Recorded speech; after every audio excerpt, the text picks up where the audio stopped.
Very good morning. ಎಲ್ಲರೂ ಹೇಗಿದ್ದೀರಾ? I hope ಎಲ್ಲರೂ ಚೆನ್ನಾಗಿದ್ದೀರಾ ಅಂತ ಅಂದ್ಕೊಂಡಿದ್ದೀನಿ. ನಾನು ಕೂಡ ತುಂಬ ಚೆನ್ನಾಗಿದ್ದೀನಿ ಅಂತ ಹೇಳ್ತಾ ಇವತ್ತಿನ ವ್ಲಾಗ್ ಸ್ಟಾರ್ಟ್ ಮಾಡ್ತಾ ಇದ್ದೀನಿ. ವ್ಲಾಗ್ ಸ್ಟಾರ್ಟ್ ಮಾಡ್ತಿರೋ ಟೈಮಿಂಗ್ಸ್ ಬಂದು ಆಲ್ಮೋಸ್ಟ್ 10 ಕಾಲ ಆಗಿದೆ. ಮನೆಯಿಂದ ಇಲ್ಲಿಗೆ ಬರೋ ಅಷ್ಟರಲ್ಲಿ ತುಂಬಾ ಸುಸ್ತಾಯಿತು. ಇನ್ನು ಇವತ್ತಿನ ವ್ಲಾಗಲ್ಲಿ ನೋಡ್ತಿರಬಹುದು, ಗ್ಲಾಸಸ್ ಎಲ್ಲ ಫಿಟ್ಟಿಂಗ್ ಆಗಿದೆ. ದೇವ್ರ ಮನೆ ಗ್ಲಾಸಸ್ ಎಲ್ಲ ಹ್ಯಾಂಡ್ಲು ಎಲ್ಲ ಈ ಥರ ಫಿಕ್ಸ್ ಮಾಡಿಸಿದ್ದೀನಿ. ಹ್ಯಾಂಡ್ಲು ಇಲ್ಲಿ ನೋಡಿ, ಗಣೇಶನದು ತುಂಬ ಚೆನ್ನಾಗಿ ಬಂದಿದೆ. ತೋರಿಸ್ತೀನಿ ನೋಡಿ ಫ್ರಂಟಿಂದ. ಗೈಸ್ ನೋಡ್ತಿರ್ಬೋದು, ಕಂಪ್ಲೀಟಾಗಿ ದೇವ್ರ ಮನೆಗೆ ಗ್ಲಾಸ್ ಫಿಟ್ಟಿಂಗ್ಸು ಎಲ್ಲ ವರ್ಕ್ ಆಗಿದೆ. ಇನ್ನು ನೆನ್ನೆ ಈ ಥರ ಚಿಲ್ಕ ಹಾಕೋದಕ್ಕೆ ಎಲ್ಲ ನೋಡಿ ಈ ಥರ ಹಾಕಿ ಹೋಗಿದ್ದಾರೆ. ಬಟ್ ಇದನ್ನು ನಾನು ನೆನ್ನೆ ಬಂದಿರಲಿಲ್ಲ, ಈಗ ಬಂದು ಚೆಕ್ ಮಾಡ್ತಾ ಇದ್ದೀನಿ ಎಲ್ಲ ಹಾಕಿದಾರ ಇಲ್ವಾ ಅಂತ. ಸೊ ಹಿಂಗೆ ಲಾಕ್ ಆಗ್ತಾಯಿದೆ. ಇನ್ನು ದೇವ್ರ ಮನೆಗೆ ಇಲ್ಲಿ ನೋಡ್ಬೋದು, ಮೇಲೆ ಗಂಟೆ ಹಾಕಬೇಕು. ಇಲ್ಲೇನು ನಾವು ಸ್ಕ್ರೂ ತಂದಿದ್ವಲ್ಲ ಇಲ್ಲಿಗೆ ಹಾಕೋದಕ್ಕೆ, ಅದು ಸ್ವಲ್ಪ ದೊಡ್ಡದಾಯಿತು ಅಂತ ಹೇಳಿ ಅದೊಂದು ಪೆಂಡಿಂಗ್ ಇಟ್ಟಿದ್ದಾರೆ. ಮೇಲ್ಗಡೆ ಮನೆಯಲ್ಲಿ ಹೋಗಿ ನೋಡಬೇಕು. ಮೇಲ್ಗಡೆ ಮನೆಯಲ್ಲಿ ಆ್ಯಕ್ಚುಲಿ ಏನೋ ಕಿಚನಲ್ಲಿ ಈ ಥರ ನೀರು ಬರ್ತಾಯಿಲ್ಲ ಅಂತ ಹೇಳ್ದ ಲೋಕಿ. ಸೊ ಅದನ್ನು ಚೆಕ್ ಮಾಡಬೇಕು. ಒಟ್ಟು ದೇವ್ರ ಮನೆಗೆ ಮತ್ತು ಈಚೆ ಕಿಟಕಿಗೆಲ್ಲ ತೋರಿಸ್ತೀನಿ. ಬನ್ನಿ ಮೇಲೆ ನಮ್ಮ ಮನೆಗೆ ಹೋಗಿ ತೋರಿಸ್ತೀನಿ. ಇಲ್ಲೂ ಈ ಮನೆಗೆ ಹಾಕಿದ್ದಾರೆ, ಗ್ಲಾಸ್ಗೆಲ್ಲ ಕಾಣಿಸ್ತಿದೆ ಅಂತ ಅಂದ್ಕೊಂಡಿದ್ದೀನಿ. ಈಚೆಯಿಂದ ತೋರಿಸ್ತೀನಿ ಹೆಂಗೆ ಕಾಣಿಸ್ತಿದೆ ಅಂತ.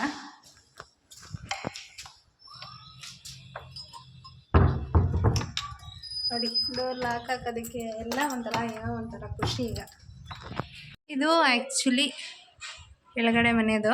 ಸೊ ಈಗ ನಮ್ಮ ಮನೆಗೆ ಹೋಗಬೇಕು. ಇನ್ನು ಗ್ರಿಲ್ಲೆಲ್ಲ ಇದನ್ನು ತೊಳಸ್ಬೇಕು. ಅದೇ ವಾಶಿಡ್ ಮಾಡೋದು ಬರುತ್ತಂತೆ. ನೋಡಿ ಇಲ್ಲೆಲ್ಲ ಹಿಂಗಾಗಿದೆಯಲ್ಲ ಈ ಥರದ್ದು, ಇದು ವಾಶಿಡ್ ಮಾಡೋದು ಈಗ ಬರುತ್ತೆ. ಅದನ್ನು ತಂದು ತೊಳಸ್ಬೇಕು ಗೈಸ್. ಸೊ ಬನ್ನಿ ಮೇಲೆ ಹೋಗೋಣ. ನಮ್ಮ ಮನೇದು ಆ್ಯಕ್ಚುಲಿ ದೇವ್ರ ಮನೆ ಕೆಲಸ ಸ್ವಲ್ಪ ಪೆಂಡಿಂಗ್ ಇತ್ತು, ಅದನ್ನು ಮುಗಿಸಿದ್ದೀನಿ ಅಂತ ಹೇಳಿದ್ದಾರೆ. ಡೋರೆಲ್ಲ ಕ್ಲೋಸ್ ಮಾಡಿರಲಿಲ್ಲ ಲಾಸ್ಟ್ ವ್ಲಾಗಲ್ಲಿ. ಈ ವ್ಲಾಗಲ್ಲಿ ಶೇರ್ ಮಾಡ್ತೀನಿ ಬನ್ನಿ ಗಾಯ್ಸ್. ನೋಡಿ, ಇವೇ ನಮ್ಮ ಮನೆ ಗ್ಲಾಸ್ ಆ್ಯಕ್ಚುಲಿ. ಸೊ ನೋಡೋಕೆ ಒಂಥರ ಖುಷಿ ಈ ಥರದ್ದು. ಈಗ ನೋಡಿ ಹ್ಯಾಂಡ್ಲೆಲ್ಲ ನಮ್ಮ ಮನೆಗೆ ಯಾವ ಥರದ್ದು ಹಾಕ್ಸಿದ್ದೀನಿ ಅಂತ ತೋರಿಸ್ತೀನಿ. ಆ್ಯಕ್ಚುಲಿ ಹ್ಯಾಂಡ್ಲ್ ಹಾಕಿದಾಗ ನಾನು ತೋರಿಸ್ತೀನಿ ಅಂತ ಹೇಳಿದ್ದೆ. ಚಿಲ್ಕ ಮತ್ತು ನಮ್ಮ ಮನೆಗೆ ಹ್ಯಾಂಡಲ್ಲು. ಸೊ ಚೆನ್ನಾಗಿದೆ, ಇಟ್ಕೊಳಕ್ಕೆ ಒಂಥರ ಚೆನ್ನಾಗಿ ಕಾಣಿಸ್ತದೆ. ನಾನು ಇದೆಲ್ಲ ಕ್ಲೋಸ್ ಆಗಿರಲಿಲ್ಲ, ಯಾಕೆಂದರೆ ಸ್ಕ್ರೂ ಚೇಂಜ್ ತಂದಿದ್ದೆ ಅಂತ. ಈಗ ಕಂಪ್ಲೀಟಾಗಿ ಆಗಿದೆ ಗೈಸ್. ನೋಡ್ತಾ ಇರ್ಬೋದು, ಡೋರ್ ನೋಡೋದಕ್ಕೆ ಒಂಥರ ಖುಷಿ. ಸೊ ಕಂಪ್ಲೀಟಾಗಿ ಡಿಸೈನು ನೋಡಿ, ಇದೇ ಡಿಸೈನ್ ನಾನು ಸೆಲೆಕ್ಟ್ ಮಾಡಿದ್ದಿದ್ದು ಇದು. ಸೊ ಅದೇ ಥರ ಚೆನ್ನಾಗಿ ಬಂದಿದೆ. ಬನ್ನಿ ಒಳಗಡೆ ತೋರಿಸ್ತೀನಿ.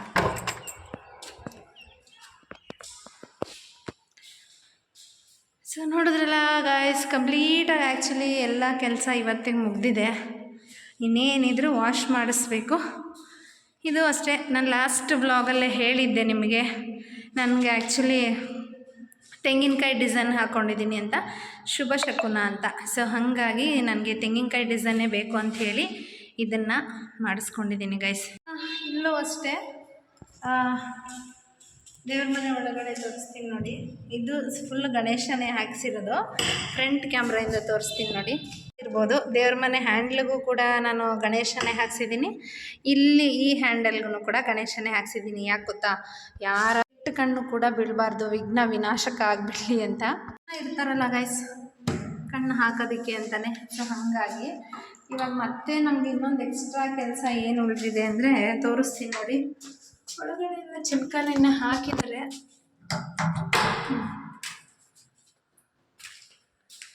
ಸೊ ನಾವು ಇನ್ನೊಂದು ಮಿಸ್ಟೇಕ್ ಏನು ಮಾಡ್ಕೊಂಡಿದ್ದೀವಿ ಗೊತ್ತಾ ನೋಡಿ. ಇದು ಆ್ಯಕ್ಚುಲಿ ಗ್ಲಾಸ್ ಫಿಟ್ಟಿಂಗ್ ಆದಮೇಲೆ ಮಾಡೋದಿದು, ಸಪೋರ್ಟಿಂಗ್ ಹಾಕ್ತಾರಲ್ಲ ಅದನ್ನು. ಇದಕ್ಕೆ ಇವಾಗ ನಾವು ಮತ್ತೆ ಪಾಲಿಷ್ ಹೊಡಿಸ್ಬೇಕು. ದುಡ್ಡು ನಾವು ಇಟ್ಕೊಂಡಿಲ್ಲ, ಗೊತ್ತಿರಲಿಲ್ಲ. ಅವ್ರ ಕೆಲಸ ಮುಗೀತು ಅಂತ ಹೇಳಿ ನಾವು ಕೂಡ ಸುಮ್ಮನೆ ಆಗಿಬಿಟ್ವಿ. ಆಮೇಲೆ ನೋಡಿ, ಇಲ್ಲೂ ಕೂಡ ಅವರು ಪಾಲಿಷ್ ಮಾಡಿಲ್ಲ. ಈ ಟಾಪಲ್ಲಿ ಎಷ್ಟು ಕೇರ್ಫುಲ್ಲಾಗಿ ನೋಡಿಕೊಂಡ್ರು ಈ ಥರ ಮಾಡ್ತಾರೆ. ಆ ಟಾಪು ಒಂದು ಪಾಲಿಷ್ ಆಗಿಲ್ಲ. ಸೊ ಇವತ್ತೇನಾದರೂ ನಮ್ಮ ಹತ್ರ ಅವ್ರಿಗೊಂದು ಸ್ವಲ್ಪ ದುಡ್ಡು ಇಟ್ಕೊಂಡಿದ್ದಿದ್ರೆ ಇಲ್ಲಿ ಕಾಣಿಸ್ತಿದೆ ಅನಿಸುತ್ತೆ, ನೋಡ್ತಿರ್ಬೋದು. ಹತ್ತಿರದಿಂದ ತೋರಿಸ್ತೀನಿ ನೋಡಿ. ಇದಕ್ಕೆಲ್ಲ ಪಾಲಿಷ್ ಮತ್ತೆ ಈಗ ಮಾಡಿಸ್ಬೇಕು. ಈಗ ನೆನ್ನೆ ಅವ್ರಿಗೆ ಮತ್ತೆ ಇನ್ನೇನು ಮಾಡೋಕ್ಕಾಗಲ್ಲ, ಒಂದು ಸಲ ಕೆಲಸದವ್ರು ಇಲ್ಲಿಂದ ಹೋದ್ಮೇಲೆ ಅದು ಮುಗೀತು. ಈಗ ಏನಾದರೂ ಕರೆದ್ರೆ ಈಗ ನಾವು ಎಕ್ಸ್ಟ್ರಾನೇ ಕೊಡಬೇಕು. ಸೊ ಬೇರೆ ಆಪ್ಷನ್ನೇ ಇಲ್ಲ ಗೈಸ್. ಈಗ ಮತ್ತೆ 1,000 ಕೊಟ್ಟು 1,000 ಹೇಳ್ತಾರೋ 2,000 ಹೇಳ್ತಾರೋ ಗೊತ್ತಿಲ್ಲ.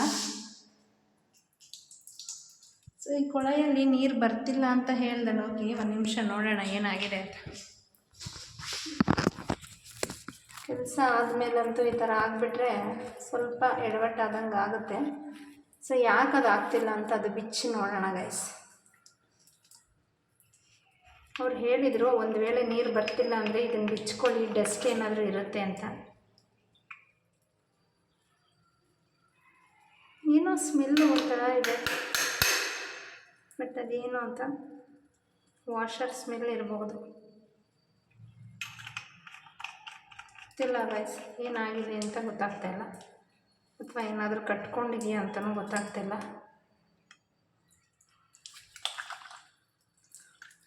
ಏನೋ ಒಟ್ಟು ಅದರೊಳಗಡೆ ಏನಾದರೂ ಜಾಮ್ ಆಗಿದೆಯಾ ಏನೋ, ಅಥವಾ ಈ ಪ್ರೆಸ್ಸಿಂಗ ನೋಡಬೇಕು. ಮೇಲೆ ಆ್ಯಕ್ಚುಲಿ ಹೋಗಿ ನೋಡೋಣ ಬನ್ನಿ. ಇಲ್ಲ ಇಲ್ಲಿ ಬರ್ತಾ ಇಲ್ಲ, ಒಂದು ವೇಳೆ ಇಲ್ಲಿ ಬರುತ್ತೆ ನೋಡೋಣ. ನೋಡ್ತಿರ್ಬೋದು ನೀವು, ಇಲ್ಲಿ ನೀರು ಬರ್ತಾ ಇದೆ, ಇಲ್ಲಿ ಬರ್ತಾ ಇದೆ, ಇಲ್ಲಿ ಯಾಕೆ ಬರ್ತಾ ಇಲ್ಲ ಅಂತ ಗೊತ್ತಾಗ್ತಾ ಇಲ್ಲ. ಸೊ ಅದಕ್ಕೆ ಪ್ಲಂಬಿಂಗ್ ಅವರೇ ಬಂದು ಐಡಿಯಾಸ್ ಕೊಡಬೇಕು ಗೈಸ್. ಸೊ ಇನ್ನು ನನ್ನ ತಮ್ಮನೇಲಿ ನೋಡಿದ ತಕ್ಷಣ ಇವತ್ತು ಯಾಕೆ ಈ ಥರ ಟೈಟಲ್ ಹಾಕಿದ್ದೀನಿ ಅಂತ ನಿಮಗೆ ಡೌಟ್ ಇರ್ಬೋದು. ಮನುಷ್ಯನಿಗೆ ಆ್ಯಕ್ಚುಲಿ ಏನು ಗೊತ್ತಾ, ಅಹಂಕಾರ ಇರಬೇಕು ಗೈಸ್, ದುರಹಂಕಾರ ಇರಬಾರ್ದು. ಯಾಕೆ ಈ ಥರ ಹೇಳ್ತಾ ಇದ್ದೀನಿ ನಾನು ಅಂದರೆ, ತುಂಬ ಜನ ತುಂಬ ಥರ ಮಾತಾಡಿದ್ದಾರೆ. ಅದರಲ್ಲೂ ನನ್ನ ಮದುವೆ ಆದ ಹೊಸರಲ್ಲಿ ಯಾವ್ಯಾವ ಥರ ಮಾತಾಡಿದ್ದಾರೆ ಅಂದರೆ ಅದನ್ನು ಹೇಳೋಕ್ಕೆ ಆಗಲ್ಲ. ಅಯ್ಯೋ ಸಿಟಿಯಿಂದ ಬಂದಳು, ಹಳ್ಳಿಗೆ ಬಂದಿದ್ದಾಳೆ, ಏನು ಮಾಡ್ತಾಳೋ, ಹಳ್ಳಿ ಹುಡುಗನ ಕಟ್ಕೊಂಡಿದ್ದಾಳೆ, ಈ ಸಂಪತ್ತಿಗೆ ಸಿಟಿಯಿಂದ ಬರಬೇಕಾಗಿತ್ತಾ, ಏನು ನೋಡಿ ಬಂದಿದ್ದಾಳೋ ನನಗೆ ಗೊತ್ತಿಲ್ಲ, ಆ ಥರ ಏನೇನೋ ನಮ್ಮ ಪೇರೆಂಟ್ಸ್ಗೂ ಕೂಡ ತುಂಬ ನೋವಾಗ್ಬಿಟ್ಟಿತ್ತು. ಆ ಥರ ಎಲ್ಲ ಮಾತಾಡಿದರು. ಅಂಥವ್ರಿಗೆಲ್ಲ ನಾನು ಇವತ್ತು ಉತ್ತರ ಕೊಟ್ಟಿದ್ದೀನಿ ಅಂತ ಅನಿಸುತ್ತೆ. ಇವತ್ತಲ್ಲ, ನಮ್ಮ ಮನೆ ಗೃಹ ಪ್ರವೇಶ ಆದಮೇಲೆ ಉತ್ತರ ಕೊಟ್ಟಿರ್ತೀನಿ. ಆಲ್ಮೋಸ್ಟ್ ಅವ್ರಿಗೆ ನೆನ್ಪು ಬಂದಿರುತ್ತೆ ಗೈಸ್.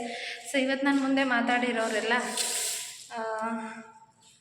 ತಿಳ್ಕೊಂಡಿರ್ತಾರೆ. ವಿಡಿಯೋಸ್ ನೋಡಿ ಎಲ್ಲ ಅಪ್ಲೋಡ್ ಮಾಡೋದು ನೋಡೇ ಅವ್ರಿಗೆ ಆಲ್ರೆಡಿ ಬರ್ನೋಟ್ ಸ್ಟಾರ್ಟ್ ಆಗಿರುತ್ತೆ. ಅಂಥವ್ರಿಗೆ ಏನು ಹೇಳ್ತೀನಿ ಅಂದರೆ, ಯಾವ ಹೆಣ್ಮಕ್ಳ ಬಗ್ಗೆನೂ ತೀರಾ ಕೀಳಾಗಿ ಮಾತಾಡಬೇಡಿ. ಸಾಧ್ಯ ಆದರೆ ಅಂಥ ಹೆಣ್ಮಕ್ಳನ್ನ ಮೇಲೆ ತಗೊಬರೋದಕ್ಕೆ ಟ್ರೈ ಮಾಡಿ. ಯಾಕೆ ಗೊತ್ತಾ, ಎಂಥದ್ದಾದ್ರೂ ಶಕ್ತಿ ಇರೋದು ತಂದೆ ತಾಯಿಗಳ ಹತ್ರನೇ. ತನ್ನ ತಂದೆ ಆಗಿರ್ಬೋದು ಅಥವಾ ತಾಯಿ ಆಗಿರಬಹುದು, ಯಾರಾದರೂ ಅವ್ರಿಗೆ ಏನೋ ಆಗಿದ್ದಾಗೋಗಿದೆ, ಮದುವೆ ಆಗಿದ್ದೀರಾ, ಮದುವೆ ಮಾಡಿದ್ದೀವಿ, ನನ್ನ ಹೆಸರು ತರಬೇಕು, ನೀನು ಈ ಥರ ಕಷ್ಟಪಡಬೇಕು, ಈ ಥರ ದುಡಿಬೇಕು, ನಿನ್ನ ಗಂಡನ ಒಂದು ಒಳ್ಳೆ ದಾರಿಗೆ ತರಬೇಕು, ನಿನ್ನ ಗಂಡನ ಕೈಯಲ್ಲಿ ಒಳ್ಳೆ ಬುದ್ಧಿ ಹೇಳ್ಕೊಂಡು ಅವನು ಸರಿ ದಾರಿಗೆ ತಂದ್ಕೊಂಡು, ಸೊ ನೀನು ಏನಾದರೂ ಒಂದು ಒಳ್ಳೆ ದಾರಿಗೆ ಬಾ ಅಂತ ಹೇಳಿಕೊಟ್ರೆ ಖಂಡಿತ ಆ ಹೆಣ್ಣು ಏನಾದರೂ ಆದ್ರೂ ಸಾಧಿಸ್ತಾಳೆ ಅಲ್ವಾ. ಸೊ ಅಂತ ಅದು ಬಿಟ್ಟು ನಿನ್ನ ಮದುವೆ ಆಗಿಬಿಟ್ಟಿದ್ಯಾ, ನಿನ್ನ ಕೈಯಲ್ಲಿ ಏನೂ ಮಾಡೋಕ್ಕಾಗಲ್ಲ, ನಿನ್ನ ಹತ್ರ ಯಾರೂ ಸಪೋರ್ಟಿವ್ ಆಗಿರಲ್ಲ, ನಿನ್ನ ಜೀವನ ಇಷ್ಟೇ ಇನ್ನು, ಈ ಥರ ಸ್ಪೀಚ್ ಕೊಟ್ಟರೆ ಯಾರು ತಾನೇ ಮೇಲೆ ಬಂದು ಒಂದು ಛಲದಿಂದ ಬದುಕ್ತಾರೆ ಹೇಳಿ?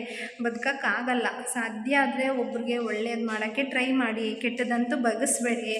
ಒಬ್ಬರನ್ನ ಒಂದು ಒಳ್ಳೆ ಸ್ಪೀಚ್ ಕೊಟ್ಟು ಅಥವಾ ಒಂದು ಧೈರ್ಯ ಕೊಟ್ಟು ಅವ್ರನ್ನ ಸರಿ ದಾರಿಗೆ ತೊಗೊಂಬರೋ ಶಕ್ತಿ ಇದ್ದರೆ ಮಾತ್ರ ಅವ್ರ ಹತ್ರ ಮಾತಾಡಿ. ಶಕ್ತಿ ಇಲ್ಲ ಅಂದರೆ ಅವ್ರನ್ನ ಕುಗ್ಸೋ ಅಂಥ ಮಾತು ಮಾತಾಡೋಕ್ಕೆ ಹೋಗಬೇಡಿ. ಯಾಕೆಂದರೆ ಏನೇ ಸಾಧನೆ ಮಾಡಬೇಕು ಅಂದ್ರೂ ಒಬ್ಬ ವ್ಯಕ್ತಿಯಿಂದನೇ ಸಾಧ್ಯ. ಅದರಲ್ಲೂ ಈ ಗಂಡ ಹೆಂಡತಿ ಆದಮೇಲೆ ನಾವಿಬ್ಬರು ಒಂದೇ ತಟ್ಟೆಲಿ ತೂಗಬೇಕು, ಒಂದೇ ದೋಣಿಲಿ ತೇಲ್ಬೇಕು, ಮುಳುಗಿದ್ರೆ ಇಬ್ಬರು ಮುಳುಗಬೇಕು. ಸೊ ಈ ಥರ ಸಿಚುವೇಶನ್ನಿಂದನೇ ಬಾಳ್ತಿದ್ರೆ ಖಂಡಿತ ಅವ್ರು ಏನೇ ಆದರೂ ಸಾಧನೆ ಮಾಡ್ತಾರೆ. ನಾನು ಹೇಳೋದಿಷ್ಟೇ, ಫೈನಲಿ ನನ್ನ ನೋಯಿಸಿದವ್ರಿಗೆ, ನನ್ನ ಆಡ್ಕೊಂಡಿದ್ದವ್ರಿಗೆಲ್ಲ ಉತ್ತರ ಕೊಡೋ ಟೈಮ್ ಬಂದಿದೆ. ಶೀಘ್ರದಲ್ಲಿ ಕೊಡ್ತೀನಿ. ಅತಿ ಶೀಘ್ರದಲ್ಲೇ ಅವ್ರ ಮನೆಗೆ ಹೋಗಿ ಅವ್ರನ್ನ ಇನ್ವೈಟ್ ಮಾಡಬೇಕು ಅಂತಲೂ ಅಂದ್ಕೊಂಡಿದ್ದೀನಿ. ಸೊ ಅವ್ರ ಮನೆಗೆ ಹೋಗಿ ಅವ್ರನ್ನ ಇನ್ವೈಟ್ ಮಾಡಿದಾಗ ಅವ್ರಿಗೇ ಏನು ತೊಗೊಂಡು ಹೊಡೆದಂಗೆ ಆಗಿರುತ್ತೆ ಅನ್ನೋದು ನೀವೇ ನನಗೆ ಹೇಳಿ.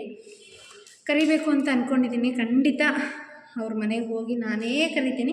ಬಟ್ ನನಗೆ ತೀರಾ ನೋವು ಮಾಡಿರೋರ ಮನೆಗೆ ನಾನು ಯಾವುದೇ ಕಾರಣಕ್ಕೂ ಹೋಗಲ್ಲ ಗೈಸ್. ಯಾಕೆ ಗೊತ್ತಾ, ಅವ್ರಿಗೆ ನನಗೆ ಅನ್ನಿಸ್ತಾ ಇಲ್ಲ. ತುಂಬ ಜನ ಅಂತ ಇದ್ದಾರೆ, ಹೋಗಲಿ ಅವ್ರಿಗೆ ಗೊತ್ತೋ ಗೊತ್ತಿಲ್ಲದೆ ಅನ್ನೋ ತಪ್ಪು ಮಾಡಿದ್ದಾರೆ, ಬಿಟ್ಬಿಡು, ನೀನು ಚಿಕ್ಕವಳಾಗಿ ಕ್ಷಮಿಸು ಅಂತ. ನನಗದು ಕರೆಕ್ಟು ಅಂತ ನನಗೆ ಅನ್ನಿಸ್ತಾ ಇಲ್ಲ. ಯಾಕೆಂತ ಹೇಳಿದ್ರೆ ಒಂದೇಟು ಹೊಡೆದ್ರು ಹೊಡೆಸ್ಕೊಬಿಡ್ಬೋದು, ಅಥವಾ ಒಂದು ಮಾತು ಏನಾದರೂ ಅಂದಿದ್ರೂ ಅನ್ಸ್ಕೊಬೋದು. ಬಟ್ ಏನೂ ಮಾಡ್ದಿರನೇ, ಏನೂ ಅದು ಸಿಚುವೇಶನ್ಗೆ ನಾನು ಇದೇ ಅಲ್ಲ, ಆ ಥರ ಸಿಚುವೇಶನ್ನ ನಮ್ಮ ಮೇಲೆ ಹಾಕ್ದವ್ರನ್ನ ನನಗೆ ಮಾತಾಡಬೇಕು ಅಂತ ನನಗೆ ಅನಿಸಿಲ್ಲ. ಸೊ ಹಾಗಾಗಿ ಅವ್ರನ್ನ ಮಾತಾಡ್ಸಲ್ಲ. ಒಂದು ವೇಳೆ ಮಾತಾಡಿಸ್ಬೇಕಾ ಬೇಡವಾ ಅನ್ನೋದು ನನ್ನ ಸಬ್ಸ್ಕ್ರೈಬರ್ಸ್ ನೀವು ಹೇಳಿ. ಯಾಕೆ ಅಂತ ಹೇಳಿದ್ರೆ ಒಂದು ಪಟ್ಟ ಕಟ್ಟಿದ ಮೇಲೆ ಅಂಥವ್ರ ಮನೆಗೆ ಹೋಗಬೇಕು ಅನ್ನೋದು ನನಗೆ ಅನಿಸಲ್ಲ. ಯಾಕೆಂದರೆ ಅವರು ಸತ್ರು ನನಗಿನ್ನು ಬೇಡ ಅನ್ನೋಷ್ಟು ನೋವು ಆಗ್ಬಿಟ್ಟಿರುತ್ತೆ. ಕ್ಷಮಿಸಿ ಹೋಗಿ ಕರೀರಿ ಅಂತ ನೀವು ಹೇಳಿದ್ರೆ ನೋಡೋಣ ಮನ್ಸು ಚೇಂಜ್ ಆಗ್ಬೋದಾ ಏನೋ ಅಂತ. ಸೊ ನನ್ನ ಡಿಸಿಷನ್ ಕರೆಕ್ಟಾ ರಾಂಗಾ ಅಂತ ಹೇಳಿ. ನನ್ನ ಮನೆ ಇನ್ನೇನು ಆಗಿದೆ, ಬಟ್ ಕಿಚನಲ್ಲಿ ಯಾಕೆ ನೀರು ಬರ್ತಾಯಿಲ್ಲ ಅನ್ನೋದನ್ನು ಪ್ಲಂಬರ್ನೇ ಒಂದು ಸತಿ ಕಾಲ್ ಮಾಡಿ ಕೇಳ್ಕೋಬೇಕು. ಬಟ್ ಏನೋ ಒಂಥರ ಸ್ಮೆಲ್ ಬರ್ತಾಯಿದೆ ಅಲ್ಲಿ, ಅದು ಯಾಕೆ ಅನ್ನೋದನ್ನು ಚೆಕ್ ಮಾಡ್ಕೋಬೇಕು. ಅದು ಗೊತ್ತಾಗ್ತಾಯಿಲ್ಲ ನನಗೇನು ಅಂತ. ಸೊ ಮನುಷ್ಯನಿಗೆ ಅಹಂಕಾರ ಇರಲಿ ಗೈಸ್, ದುರಹಂಕಾರ ಬೇಡ ಅಂತ ಹೇಳ್ತೀನಿ. ಇನ್ನು ಎಲ್ಲ ಮನೆಯದು ವ್ಲಾಗ್ ತೋರಿಸಿದ್ದೀನಿ. ಇನ್ನು ವಿಂಡೋಸ್ದು ಆ್ಯಕ್ಚುಲಿ ನಾನು ಇಲ್ಲೂ ಅಷ್ಟೇ ನಿಮಗೆ ತೋರಿಸ್ತಾ ಇದ್ದೀನಿ ನೋಡಿ.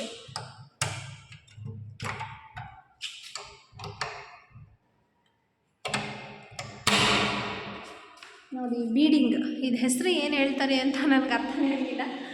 ಈಗ ನೆನಪಾಗ್ತಿದೆ ಬೀಡಿಂಗ್. ಆ್ಯಕ್ಚುಲಿ ಆ ಬೀಡಿಂಗಿಗೆ ಈಗ ಮತ್ತೆ ಪೇಂಟ್ ಹೊಡಿಬೇಕು. ಸೊ ನೋಡಿ ಗೈಸ್, ಗ್ಲಾಸ್ ಡಿಸೈನ್ಸ್ ಹೆಂಗೆ ಕಾಣಿಸ್ತಿದೆ ಅಂತ ನನಗಂತೂ ತುಂಬಾ ಇಷ್ಟ ಆಯಿತು, ಚೆನ್ನಾಗಿದೆ. ಬಟ್ ಪಾಪ ಅವರು ಅಷ್ಟೇ ಕಷ್ಟಪಟ್ಟು ಒಂದಿನ ಲೇಟ್ ಆದರೂ ತುಂಬ ಚೆನ್ನಾಗಿ ಮಾಡಿ ಕೊಟ್ಟಿದ್ದಾರೆ. ಹೊಸದಾಗಿ ಮನೆ ಕಟ್ಟಿದಾಗ ಹೊಸ ಮನೆಗೆ ಏನು ಆಗ್ಬಿಡುತ್ತೋ ಅನ್ನೋ ಒಂದು ಇಂಟೆನ್ಷನಲ್ಲೇ ಇರ್ತೀವಲ್ವ ಗೈಸ್. ಒಂಚೂರಾದ್ರೂ ಅಯ್ಯೋ ಏನೋ ಆಯಿತು ಅಂತೀವಿ. ಒಂದು ಸ್ವಲ್ಪ ದಿನ ಇದೆಲ್ಲ ಒಂಥರ ಖುಷಿ.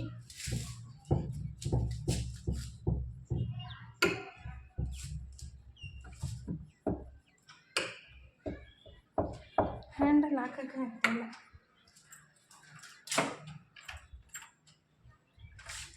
ಒಂದು ನಿಮಿಷ ಗೈಸ್, ಮೇಲ್ಗಡೆ ಹೋಗಿ ಅದು ಚೆಕ್ ಮಾಡಬೇಕು ನೀರು ಯಾಕೆ ಬರ್ತಿಲ್ಲ ಅಂತ. ಮನೆ ಕೆಲಸ ಮುಗ್ದಿದೆ, ಇನ್ನೇನಿದ್ರು ಇವತ್ತು ಆ್ಯಕ್ಚುಲಿ ಲೋಕಿ ಸಂತೆಯಿಂದ ಬಂದ ಮೇಲೆ ಹೊರಗಡೆ ಹೋಗಿ ಆ್ಯಕ್ಚುಲಿ ಸ್ಯಾರಿ ತೊಗೊಂಬರ್ಬೇಕು ಅಂತ ಅಂದ್ಕೊಂಡಿದ್ದೀನಿ. ನೋಡೋಣ ಯಾವ ಕಲರ್ ಸ್ಯಾರಿ ಏನು ತೊಗೊತೀನಿ ಅಂತಲೂ ನಿಮ್ಮ ಜೊತೆ ಶೇರ್ ಮಾಡ್ತೀನಿ.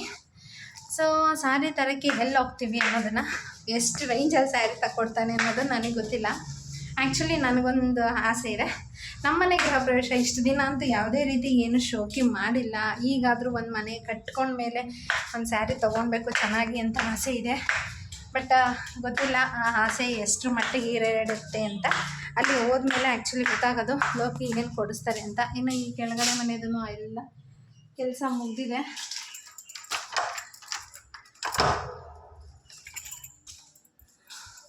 ಸೊ ಕಂಪ್ಲೀಟ್ ಇನ್ನೇನು ನಾಡಿದ್ದಿಂದ ಕ್ಲೀನಿಂಗ್ ಸ್ಟಾರ್ಟ್ ಆದರೆ ಸೊ ಫುಲ್ ತೊಳೆಸ್ಬಿಟ್ರೆ ಮನೆ ಮುಗೀತು ಗೈಸ್. ಇನ್ನೇನಿದ್ರು ಮನೆ ಆ್ಯಕ್ಚುಲಿ ಪಾಲಿಷ್ ಕೆಲಸ ಮಾಡಬೇಕು ಒಳಗಡೆ. ಇವತ್ತಿನ ವ್ಲಾಗ್ ಗಾಯ್ಸ್ ಆ್ಯಕ್ಚುಲಿ ಇಲ್ಲಿಗೆ ಮುಗಿಸ್ತಾ ಇದ್ದೀನಿ. ಮನೇಲಿ ಏನೇನು ಬಿಟ್ಟಿದ್ದಾರೆ ಅಂತ ನೋಡ್ತಾ ಇದ್ದೀನಿ. ನೋಡಿ ಗಾಯ್ಸ್, ಎಷ್ಟು ಪೇಂಟ್ ಬ್ರಷಸ್ ಇತ್ತು ನಮ್ಮ ಮನೆಯಲ್ಲಿ. ಬ್ರಷಸ್ಸು ಮತ್ತು ಬಕೆಟು ಇಷ್ಟು ಬಕೆಟ್ ಬಿಟ್ಟು ಪ್ರತಿಯೊಂದೆಲ್ಲ ಎತ್ಕೊಂಡು ಹೋಗಿದ್ದಾರೆ. ಸೊ ಏನಪ್ಪ ಬೈಬೇಕೋ ಬಿಡಬೇಕೋ ಒಂದು ಗೊತ್ತಾಗಲ್ಲ, ಅಂತಹ ಜನ ಇದ್ದಾರೆ. ಬಟ್ ಆದ್ರೂ